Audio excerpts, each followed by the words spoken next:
नमस्कार दोस्तों, आज मैं संतोषी माता की कथा सुनाने जा रही हूँ। एक गांव में एक बुढ़िया रहती थी। उसके 7 पुत्र थे।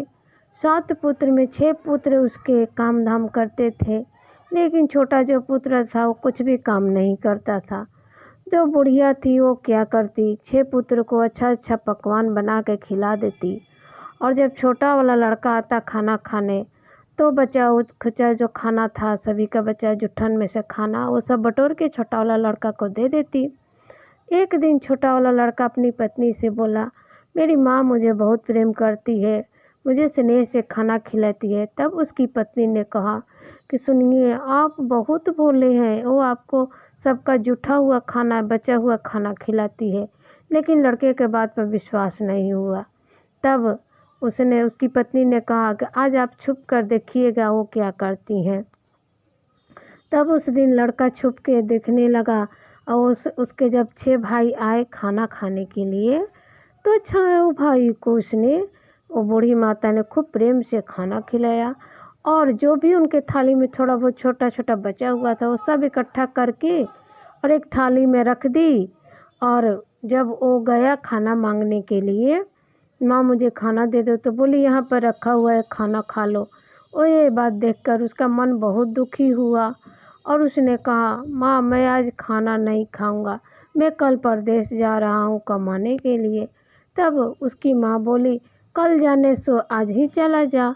तब वो लड़का दुखी मन से घर से बाहर निकला तो उसकी पत्नी उपले थाप रही थी, गोबर जो पाथर न कहते हैं वही गोबर थाप रही थी। तो उसने अपनी पत्नी से कहा कि मैं जा रहा हूँ परदेश कमाने के लिए, तुम अपना ख्याल रखना। उसकी पत्नी ने कहा कि आप भी अपना ख्याल रखिएगा, मेरी चिंता मत कीजिएगा। तो जो छोटा लड़का था बूढ़ी माता का, वो अपनी पत्नी से बोला, कुछ ऐसी अपनी निशानी दे दो जिससे मैं देख के मतलब वहाँ रह सकूँ। तो उसकी पत्नी ने कहा, मेरे पास तो कुछ भी नहीं है। वो उसके हाथ जो गोबर के लगे हुए थे, वही हाथ उसने उसके पीठ पर थाप दिया।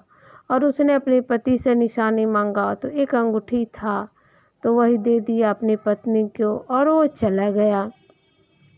जब शहर गया तो एक साहूकार के दुकान में गया। उसने कहा कि सेठ जी मुझे कुछ काम दे दो। साहूकार को उस समय नौकर की ज़रूरत थी। उसने उसे काम पे रख लिया और बोला कि देखो, तनख्वाह तो मैं तुम्हें तुम्हारे काम देखकर ही दूंगा, तुम यहीं पर रहो, खाओ और मेरे दुकान में काम करो। वहाँ वो लड़का मन लगा के काम करने लगा और कुछ दिन में सेठ जी के व्यापार में एकदम बढ़ोतरी हो गई। सारा काम काज हिसाब किताब सब वो देखने लगा, सेठ जी का वहीं रहने लगा। इधर उसकी पत्नी को उसकी सास और जेठानी बहुत तंग करती थी। डेली लकड़ी काटने को भेज देती थे, मतलब जंगल में लकड़ी लाने के लिए। उसके बाद चोकर के आटे का खाना देती, रोटी देती और टूटा हुआ नारियल का बर्तन होता है ना, जो टुकड़ा होता है नारियल का खोपड़ा, उसमें उसको पानी पीने के लिए देती। बहुत दुख दे रही थी। एक दिन उसकी पत्नी जा रही थी जंगल में लकड़ी लेने, तो देखा कि मंदिर था संतोषी माता का। वहाँ उसने देखा कुछ औरतें पूजा पाठ कर रही थी। तो उसने उस औरतें से पूछा कि बहन, आप लोग ये क्या कर रही हैं, किस चीज़ का व्रत की है। तब उन सभी औरतों ने कहा कि ये संतोषी माता का व्रत है, इसे करने से सुख शांति घर में आती है, कष्ट दूर होता है, जो परदेश में पति है वो वापिस आ जाता है, इससे सभी घर के कष्ट का निवारण होता है। तब उसने उन सभी औरतों से पूजा पाठ की विधि सब पूछ ली और लकड़ी का गट्ठर ले आके उसको बेच दी। और बेचने के बाद जो पैसा मिला उससे उसने संतोषी माँ के लिए गुड़ और चना खरीद लाई और उस दिन उसने संतोषी माँ का व्रत किया और पूजा किया। इस तरह से वो प्रत्येक शुक्रवार के दिन वो संतोषी माँ का पूजा व्रत करने लगी। एक दिन उसने कहा कि हे माता, मेरे पति का कुछ खबर नहीं है, मुझे अपने पति से मिलवा दो।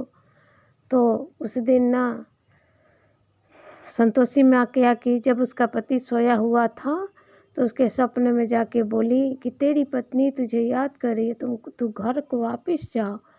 तब वो साहूकार बोला माता सपने में ही कि माता मैं कैसे जाऊँ, सेठ जी का बहुत सारा हिसाब किताब रहता है, उसे मैं बीच में छोड़ के नहीं जा सकता हूँ।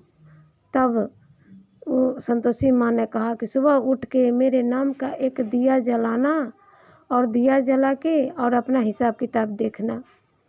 उसका पति दूसरे दिन वैसा ही किया, सुबह उठ के एक दिया जलाया और दिया जलाने के बाद हिसाब किताब करना शुरू किया। हिसाब किताब क्लियर हो गया। फिर वो गया, फिर दूसरे दिन अपने गांव के लिए निकल गया, ढेर सारा धन दौलत लेके गांव के लिए निकल गया। जब वो गांव के लिए आ रहा था और उसकी पत्नी जंगल में जा रही थी लकड़ी काटने, तो बहुत धूल आंधी उड़ रहा था। तब उसने उसी मंदिर में जाके पूछा माँ आज ये कैसी आंधी उड़ रही है।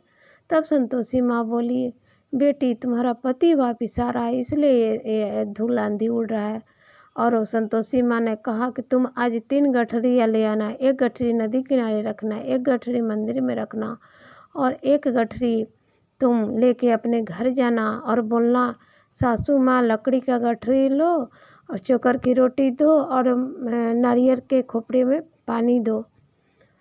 उसने वैसा ही किया, घर गई, लकड़ी का गठरी ले गई और आंगन में रख दी और जोर से चिल्ला के बोली कि सासू माँ ये लकड़ी का गठरी लो और चोकर का रोटी दो और नारियल में पानी दो। तो उसकी सासू माँ हंसते हुए आई बोली अरे बहू तो चोकर की रोटी क्यों खाएगी, पुआ पूड़ी खा ले, ये खा ले वो खा ले, खूब करने लगी। तब उसका पति उठ के आया और अपनी पत्नी को जो अंगूठी दिया था देख के और मुस्कुराया और समझ गया कि यही मेरी पत्नी है। और उसके बाद उसने अपनी माँ से कहा कि माँ मैंने तुमको भी देख लिया और इसको भी देख लिया, अब मुझे जो हमारा दूसरा पुराना मकान है उसका चाबी चाहिए। तब उसकी माँ ने गुस्से में उसको वो चाबी दे दी। फिर वो लड़का उस चाबी को लेके अपने घर गया, उस घर में गया और दोनों पति पत्नी सुखपूर्वक से रहने लगे। तब उसकी पत्नी ने कहा कि मैं अगले शुक्रवार को मतलब संतोषी माँ का उद्यापन करना चाहती हूँ। तो उसके पति ने कहा कि हाँ खुशी से करो, कोई दिक्कत नहीं है। तब उसने उद्यापन रखा और अपने जेठानी के बच्चे को उसने बुलाया खाने के लिए। जब उसका बच्चा आया खाने के लिए तो उसकी माँ सब सिखा दी थी कि खाने के बाद ना तुम खटाई मांगना। उसका जब जेठानी का बच्चा आया खाने के लिए, खाना खा लिया तो बोला कि मुझे चाची थोड़ा सा खटाई दे दो। उसने मना किया नहीं आज खटाई नहीं खाते। तब उसने कहा कि चाची मुझे तब थोड़ा सा पैसे दे दो। वो भोली थी, नादान थी, वो समझी नहीं, उसने पैसे दे दिए और दोनों बालक ने जाके उधर खटाई खरीद के खा लिया। इस कारण संतोषी माँ बहुत क्रोधित हो गई और गुस्सा हो गई। उसी दिन राज्य के जो राजा थे उसके सैनिक आए और उसके पति को अपने साथ लेकर चले गए। तब वो बहुत दुखी हुई और उसी मंदिर में जाकर रोने लगी। तब उसने कहा कि माँ मेरे कौन गलती के कारण आपने इस तरह से मेरे पति को मुझसे दूर कर दिया। फिर तब उन्होंने कहा कि देख तूने अच्छे से मेरा उद्यापन नहीं किया, बच्चे खटाई खाए थे इसलिए मैंने गुस्सा है, अगली बार तुम अच्छे से उद्यापन करना। तब वो अगले शुक्रवार को अच्छे से उद्यापन की और उसका पति भी वापस आ गया और संतोषी माँ खुश हो गई। फिर दूसरे दिन जब गई उस मंदिर में तब संतोषी माँ ने कहा कि तुम्हें मेरे पूजा करने के फल मिलेगा और बहुत ही सुंदर उसको एक बालक हुआ। वो नियम से बालक को भी अपने साथ लेकर संतोषी माँ का व्रत करती और मंदिर जाती। तब एक दिन संतोषी माँ ने सोचा मैं थोड़ा इसके घर में हो आती हूँ, देखती हूँ इसके घर वाले कैसे हैं, जो मेरे पूजा को जब इसने उद्यापन किया था तो उसको नष्ट करने का कोशिश किया था और उन्होंने विकराल सा रूप बनाया और चली गई उसके घर। जब उसके घर गई तो उसकी सास देख के और बोल रही है अरे ये कहाँ से डाकिन भूतनी आ गई, भागो भागो। सब भागने लगी, एकदम उन्होंने विकराल रूप बना लिया था। और ये जो है जब दूर से ही देखी कि माता मेरे घर आई हैं तो दौड़ के गई और बोली कि माँ मैं धन्य हो गई जो आप मेरे घर आई। तो उसकी सास बोल रही है, अरे पागल, तो किस ये डाइन भूतिन को अपनी माँ बोल रही है, तो डाइन है। तब उन्होंने कहा कि नहीं, ये संतोषी माँ है जिसका मैं प्रतिदिन पूजा करती हूँ, शुक्रवार को व्रत करती हूँ। तब उन्होंने अपने असली रूप में आ गई और घर की सारी बहुओं ने आके उनसे माफ़ी मांगी और कही कि हमने अपने बच्चे को सिखाया था खटाई खाने के लिए, माता हमें माफ़ कर दीजिए। और माँ ने उन सबको माफ़ कर दिया और वो लोग भी श्रद्धापूर्वक फिर शुक्रवार का व्रत करने लगी और घर में सुख शांति से सब रहने लगे एक साथ। तो ऐसे कहते हैं कि जैसे मतलब संतोषी माँ ने उनके घर को भरा, वैसे ही सबके घर को भर दे। जय हो संतोषी मैया की।